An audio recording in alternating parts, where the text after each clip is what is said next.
En aquel tiempo se retiraron los fariseos y llegaron a un acuerdo para comprometer a Jesús con una pregunta. Le enviaron unos discípulos con unos partidarios de Herodes y le dijeron: «Maestro, sabemos que eres sincero y que enseñas el camino de Dios conforme a la verdad, sin que te importe nadie, porque no miras lo que la gente sea. Dinos, pues, ¿qué opinas? ¿Es lícito pagar impuesto al César o no?».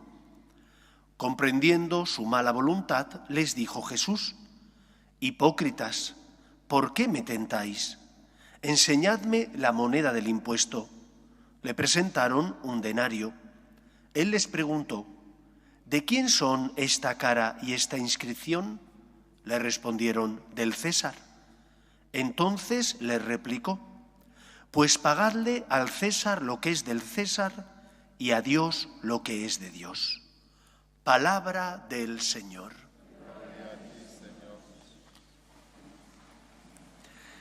Estas palabras de Cristo, pagad al César lo que es del César y a Dios lo que es de Dios, han servido a la Iglesia para saber cómo tiene que comportarse en su relación con el poder civil. No siempre fue fácil. Hubo épocas en las que los propios obispos eran reyes, gobernantes civiles, y otras ocasiones donde el poder civil quería mangonear, manejar también el ámbito religioso. Se conoció como césaropapismo. La Iglesia encontró el equilibrio siguiendo las palabras de Jesús. No vas a encontrar en la Biblia una serie de normas que te digan cómo se construyen carreteras, ni cómo se sana o cura el cáncer. Eso depende de los ingenieros, de los médicos, que si son buenos ingenieros, buenos médicos, encontrarán en su ciencia las armas necesarias para construir buenas carreteras y para aplicar la medicina necesaria que sane y cure a los enfermos.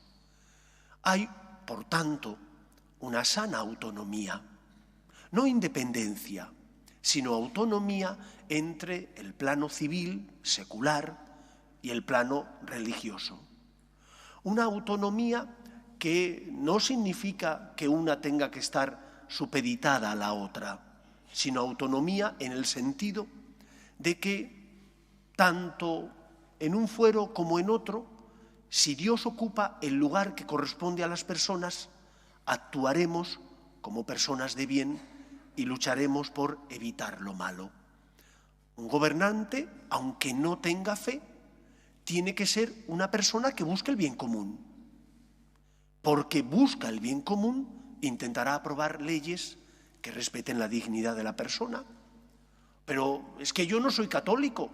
Es que tú defendas la vida no depende de tu fe, depende de la dignidad del ser humano, de una dignidad que proviene de que el ser humano es una criatura que tiene el don de la vida y que por lo tanto tiene derecho a que sea defendida esa vida, puesto que es sagrada, independientemente de tu fe o de la fe que no tengas.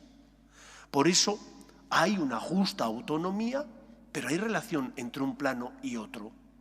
¿Cuál es la relación? El bien común, que se desprende de la justicia y de la verdad. Si yo soy un gobernante que, aunque no tenga fe, intento buscar el bien común y defender la justicia, aprobaré leyes que beneficien a la sociedad. Pero si yo como gobernante no busco el bien común ni defiendo la justicia, aprobaré leyes que puedan ser malas para las personas. Por ejemplo, las leyes que se aprueban últimamente que van en contra de la familia natural o que van en contra del derecho de los padres a educar a sus hijos en sus convicciones. Yo he escuchado a gobernantes, el señor Zapatero cuando estaba gobernando en España, que decía: nosotros no decimos que no vayan los católicos a misa. Claro, usted no dice, no me prohíbe que yo vaya a misa, pero la visión que usted tiene del mundo quiere que se plasmen normas. Pero la visión que yo tengo como católico, ¿no tengo derecho a que se plasme también en normas? Defendiendo la vida como yo la veo. Por eso tiene que haber una sana autonomía. No puedo pretender que el Papa sea el que gobierne en el foro civil, pero sí tengo que exigir que los gobernantes sean personas que busquen promover el bien común defendiendo la justicia y la verdad. Porque todos tenemos una ley natural impresa en el corazón. El problema es que nuestra sociedad ya ha perdido de vista que hay una ley natural moral. Nadie duda que hay una ley física. Tú tiras una manzana al cielo y te va a caer. Quítate, ponte a otro lado porque te caerá la manzana en la cabeza. Que hay leyes biológicas. Nadie lo duda. ¿Y por qué si dudamos que haya una ley moral natural? Que no depende de tu fe, sino que depende de la naturaleza, de esa huella del Creador que hay en el mundo y que por lo tanto te dice que hemos de defender a la persona, la dignidad de la persona desde su inicio, que es la concepción, hasta la muerte natural, que es su término, que hemos de defender la familia natural, que es la célula esencial de la sociedad, que se nace hombre o se nace mujer, que esto de que no, yo soy del sexo líquido, hoy una cosa, mañana la contraria, siempre ha existido personas que no se han sentido identificadas con su cuerpo. Y la psicología y psiquiatría denominaba esa situación con un nombre, disforia de género. Hoy en día no puedes decir eso, porque estás faltándole al respeto. Oiga, no, que si tengo un resfriado, es que estoy resfriado, y por más que médico me diga que tengo un resfriado, no me falta el respeto, es la verdad. Pues así pasa en la vida. Por eso, el Evangelio de hoy nos enseña, por una parte, a respetar la justa autonomía, a rezar por nuestros gobernantes, pero a pedir también a nuestros gobernantes que las leyes sean leyes justas, que sean leyes que estén basadas en la ley moral natural, que no depende de la fe que tenga uno, sino que depende de que hay unas leyes que el ser humano tiene grabadas en el corazón, como hay leyes físicas y como hay leyes biológicas. En segundo lugar, el Evangelio trata de un asunto fundamental, más importante todavía que la relación entre el poder civil y el poder religioso, y son los derechos de Dios. Ya nadie habla de ello, pero el Evangelio sí. Dad al César lo que es del César y a Dios lo que es de Dios. ¿Qué le tengo yo que dar a Dios? Muchas veces le damos las migajas. Muchas veces solo venimos a encontrarnos con Él cuando estamos necesitados, porque tengo que pedir o porque me siento mal, y entonces vengo a encontrarme con aquel que al menos me escucha, que me da fortaleza. Pero tú no te has planteado que ese al que acudes a pedir, que ese en el que buscas refugio, también ama, siente, y por lo tanto, primero, porque es el Señor, tiene derechos y tú deberes. Ah, no, yo vengo cuando me apetece. Tú eres un interesado y estás maltratando a Dios, que no se lo merece. Es el Señor y por lo tanto, como Señor, tiene derecho a ocupar no cualquier lugar en mi vida, sino el primero. El otro día me comentaba una persona de la parroquia, no está aquí presente, por eso lo puedo decir, me comentaba: padre, pero yo cómo voy a querer a mis hijos por encima, a Dios por encima de mis hijos o de mi marido. Yo le dije, ese planteamiento es un planteamiento equivocado, porque Dios no es el competidor de los tuyos. Al contrario, es el creador y por lo tanto el garante de la justicia y del bienestar de los tuyos. Y cuando tú amas a Dios por encima de todo, cuando tú le pones en el lugar que le corresponde en tu vida, Él te da fuerzas para amar incluso a los tuyos cuando te cuesta.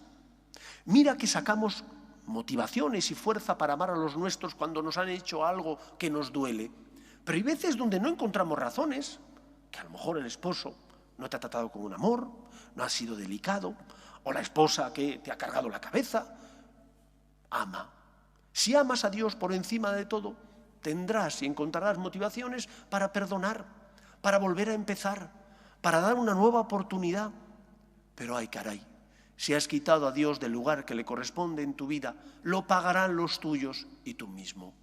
Lo pagarán los tuyos porque te pondrás a ti como en el primer lugar en tu vida. Y entonces será tu egoísmo, tu beneficio, lo que tú crees que más te va a satisfacer, y entonces que se pongan a temblar los demás. Ya lo decían los hermanos Marx en una película: estos son mis principios, si no les gusta tengo otros. ¿Cuántas veces cuando quitamos a Dios ocurre esto? Estos son mis principios, si me viene mal los cambio, tengo otros. Y entonces que se pongan a temblar los que están a tu lado, porque todo estará permitido. Tu egoísmo, tu soberbia, será lo que marque tu camino a seguir y por lo tanto lo que te diga que está bien o que está mal. Pero no es verdad, eso es relativismo. Existe el bien y existe el mal. Y solo si Dios ocupa ese lugar en tu corazón tendrás la conciencia bien formada y bien alimentada para distinguir lo bueno de lo malo. Y cuando te hayas equivocado, humildemente dirás: lo siento, me he equivocado, lo he hecho mal. Y pedirás perdón. Y esa será la salvación para tu casa y para ti, pero sobre todo para tu casa. Porque serás una persona que reconocerás tus errores, que pedirás perdón, que concederás también el perdón cuando los demás se han equivocado. El Evangelio de hoy nos habla del lugar que Dios tiene derecho a ocupar en nuestra vida, el primero. Y quizás la crisis religiosa que estamos viviendo, la falta de vocaciones que vive Occidente, tenga su raíz en este problema. Hemos educado mal a los nuestros. En las catequesis de niños se decía: Dios es tu amigo. No, Dios no es tu amigo. Dios es tu creador y tu Señor. Y además tu Salvador. Y por eso tienes que estar agradecido a Dios. Y por eso tu relación con Él es la relación no que tiene uno con un amigo, sino la que uno tiene con su Señor. ¿Qué haces cuando entras a la iglesia y ves la lamparita roja encendida? ¿Te arrodillas? ¿O ya ni siquiera te arrodillas? ¿En cuántas iglesias se han quitado los reclinatorios? Y se dice: no, es que arquitectónicamente no pegan, es que nuestras personas ya son muy mayores y no pueden arrodillarse. Recuerdo haber leído un libro de un autor inglés, C.S. Lewis, que se titula Cartas del diablo a su sobrino. Y en ese libro, que es una invención del autor, el diablo le dice a su sobrino: procura que los hombres no se arrodillen cuando entran en la iglesia, porque si no se arrodillan ante Dios, el cuerpo que expresa lo que siente el corazón, habrás ganado mucho. Y así nos va. Como hemos quitado a Dios del primer lugar de nuestra vida, nuestra fe es una fe tibia. No digo que si amamos a Dios por encima de todo no caigamos. Caeremos porque tenemos una espina clavada que llamamos pecado original y somos débiles.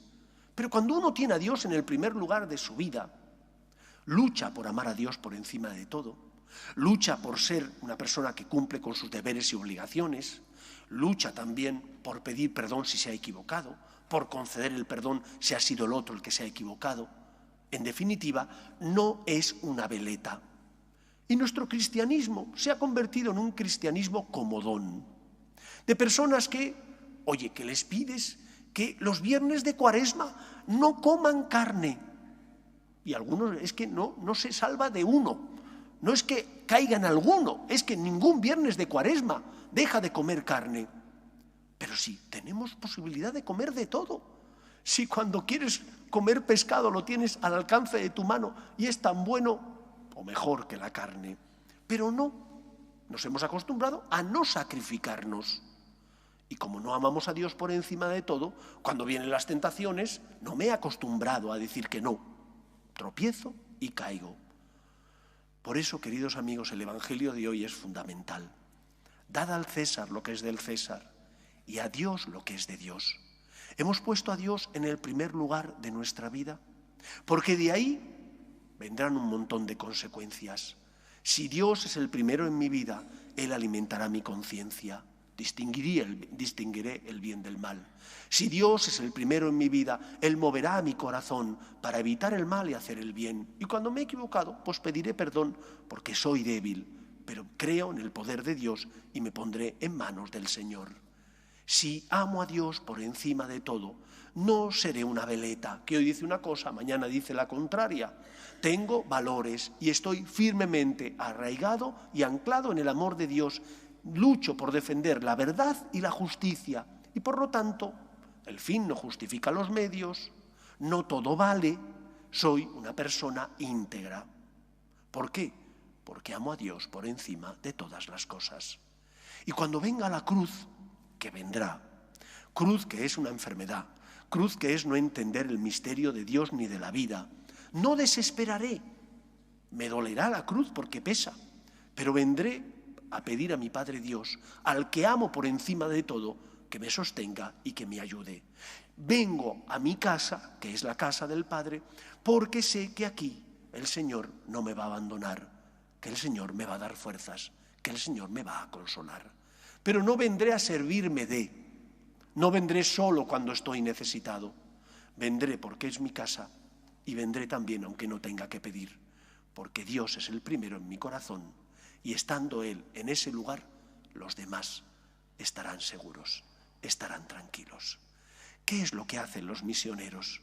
Lo primero es que fruto de ese amor a Dios por encima de todo, lo abandonan todo para que Él sea conocido y abandonan, por una parte, la comodidad de sus familias, de sus países de origen, para ir a otros lugares donde no se conoce a Cristo y llevar allí la buena noticia.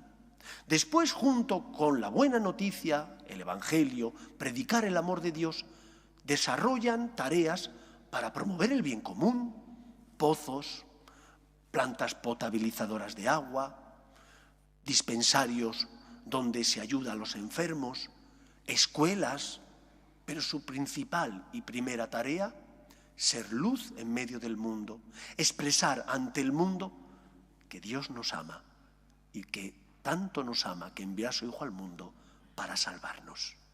Seamos nosotros como ellos, que el Señor ocupe el primer lugar en nuestro corazón. Dad a Dios lo que es de Dios y los que están a vuestro lado estarán seguros. Que sea así en nuestra vida. Nos ponemos en pie.